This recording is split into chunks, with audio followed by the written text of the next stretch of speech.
ನಾಳೆ ತಮಿಳುನಾಡಿನ ನೂತನ ಸಿಎಂ ವಿಜಯ್ಗೆ ಅಗ್ನಿ ಪರೀಕ್ಷೆ ಎದುರಾಗ್ತಾ ಇದೆ. ನಾಳೆ ವಿಶ್ವಾಸ ಮತಯಾಚನೆಯ ದಿನಾಂಕ ಇದೆ. ನಾಳೆನೇ ದಿನಾಂಕ ವಿಶ್ವಾಸ ಮತ ಕೇಳಬೇಕು. ವಿಜಯ್ ಅವರು ಮೆಜಾರಿಟಿ ಪ್ರೂವ್ ಮಾಡಬೇಕು. 118 ಬಂದರೆ ಓಕೆ. ವಿಜಯ್ಗೆ 118 ಸೀಟ್ಗಳು ಬಂದುಬಿಟ್ರೆ ಮೆಜಾರಿಟಿಯಲ್ಲಿ ಅಷ್ಟು ಜನ ಕೈ ಎತ್ತಿದ್ರೆ ಮೇಲಕ್ಕೆ ಕೈ ಎತ್ತೋದು ಅಂದರೆ ನಿಮ್ಮ ಪರವಾಗಿದ್ದೀವಿ ಅಂತ ಕೈ ಎತ್ತಬೇಕು. ಇನ್ನೊಂದು ಕೈ ಎತ್ತಬಿಡೋದು ಅಂದರೆ ಕೈ ಕೊಟ್ಟರು ಅಂತ ಅದಲ್ಲ. ಸೊ ನಾಳೆ ವಿಶ್ವಾಸ ಮತಯಾಚನೆ ಇರುತ್ತೆ.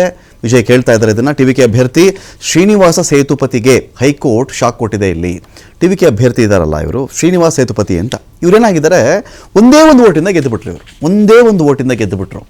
ಗೆದ್ದ ಮೇಲೆ ಇವರು ಶಾಸಕ ಒಂದು ಓಟಿಂದ ಗೆದ್ದರು ಗೆಲುವೇ ಅಲ್ವೇನ್ರಿ ಶಾಸಕ. ನಾಳೆ ಇವರು ಬರ್ತಾರೆ ಮೆಜಾರಿಟಿ ವಿಚಾರದಲ್ಲಿ ಇವರು ಬಂದು ಕೈ ಎತ್ತಾರೆ ಅಂತ ಇದ್ದರೆ ಹೈಕೋರ್ಟ್ ಏನು ಮಾಡಿಬಿಟ್ಟಿದೆ, ಅಲ್ಲಿನ ಹೈಕೋರ್ಟ್ ಶಾಕ್ ಕೊಟ್ಟಿದೆ. ಕಾರಣ ಏನು ಅಂದರೆ ಈ ಮತ ಎಣಿಕೆ ಆಗಬೇಕು. ಇದರಲ್ಲಿ ನನಗೆ ನಂಬಿಕೆ ಇಲ್ಲ, ನಾನು ಸೋತೆ ಇಲ್ಲ, ಈ ಒಂದು ಓಟು ಕತೆ ಅಂತೆಲ್ಲ ಇನ್ನೊಬ್ಬ ಆಪೋಸಿಷನ್ ಪಾರ್ಟಿ ಕ್ಯಾಂಡಿಡೇಟ್ ಇರ್ತಾರಲ್ಲ, ಅಂದರೆ ಯಾರು ಸೋತ ಅಭ್ಯರ್ಥಿ ಇರ್ತಾರಲ್ಲ, ಆ ಅಭ್ಯರ್ಥಿ ಕೇಳ್ಕೊಂಡ್ಬಿಟ್ಟಿದ್ದಾರೆ ಕೋರ್ಟನ್ನು. ಹಾಗಾಗಿ ಇವರ ಒಂದು ಗೆಲುವಿಗೆ ಸಂಬಂಧಪಟ್ಟಂತೆ ಒಂದು ಸ್ಟೇ ಸಿಕ್ಬಿಟ್ಟಿದೆ ಅಲ್ಲಿ. ಹಾಗಾಗಿ ನಾಳಿನ ವಿಶ್ವಾಸಮತ ಯಾಚನೆಯಲ್ಲಿ ಭಾಗವಹಿಸಕೂಡದು.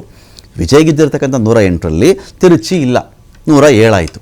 ಸೊ 107ರಲ್ಲಿ ಈ ಶ್ರೀನಿವಾಸ ಸೇತುಪತಿ ಇಲ್ಲ, ಟಿವಿಕೆ ಶಾಸಕ. ಸೊ 106 ಆಯಿತು. ಸೊ ಇನ್ ಟೋಟಲ್ ವಿಜಯ್ ಇದೀಗ ಬಹುಮತ ಸಾಬೀತುಪಡಿಸಬೇಕಾದಲ್ಲಿ 117 ಪ್ರೂವ್ ಮಾಡಬೇಕಾಗತ್ತೆ ಅವರು. ಸೊ ಅದನ್ನು ಇದ್ದಾರೆ, ನಂಬರ್ ಇಲ್ಲ, 121ವರೆಗೂ ಇದ್ದಾರೆ, ಅವ್ರಿಗೆ ಸಮಸ್ಯೆ ಇಲ್ಲ ಅದು.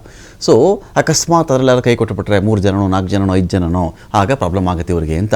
ಸೊ ಟಿವಿಕೆ ಶಾಸಕ ಶ್ರೀನಿವಾಸ ಸೇತುಪತಿ ವಿರುದ್ಧವಾಗಿ ಅರ್ಜಿ ಹಾಕಲಾಗಿತ್ತು. ಅಂಚೆ ಪತ್ರದ ಮೂಲಕ ಮತ ಬದಲಾವಣೆ ಆರೋಪ ಇದೆ ಇಲ್ಲಿ. ಸೊ ವಿಶ್ವಾಸ ಮತಯಾಚನೆಯನ್ನು ವಿಜಯ್ ಹೇಗೆ ಗೆಲ್ತಾರೆ?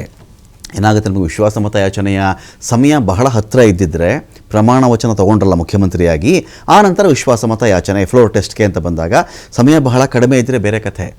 ಸಮಯ ಜಾಸ್ತಿ ಇದ್ದಷ್ಟು ಏನಾಗುತ್ತೆ ಅಂದರೆ ಬೇರೆ ಬೇರೆ ಗುಂಪುಗಳು ತಲೆ ಕೆಡಿಸೋರು, ಇವರಿಗೆ ಸಪೋರ್ಟ್ ಕೊಡಬೇಡಿ ಅಂತ ಹೇಳೋರು, ಬೇರೆ ಆಮಿಷ ಒಡ್ಡೋರು, ಹಣದ ಆಮಿಷ ಒಡ್ಡೋರು, ಆ ಗುಂಪನ್ನು ಛಿದ್ರ ಮಾಡುವವರು, ಟಿವಿಕೆ ಶಾಸಕರನ್ನು ಛಿದ್ರ ಮಾಡುವಂಥ ಪ್ಲಾನ್ ಇಟ್ಕೊಳ್ಳೋರು ತುಂಬ ಜನ ಆಗಿಬಿಡ್ತಾರೆ. ಇದರ ಮಧ್ಯೆ ಕೂಡ ವಿಜಯ್ ಕಾನ್ಫಿಡೆಂಟಾಗಿ ಕಾಣಿಸ್ತಾ ಇದ್ದಾರೆ. ವಿಶ್ವಾಸಮತ ಯಾಚನೆ ನಿಜಕ್ಕೂ ವಿಜಯ್ ಪಾಲಿಗೆ ಒಂದು ಅಗ್ನಿ ಪರೀಕ್ಷೆ ಆಗಿರುತ್ತೆ ನಾಳೆ ಅಂತ.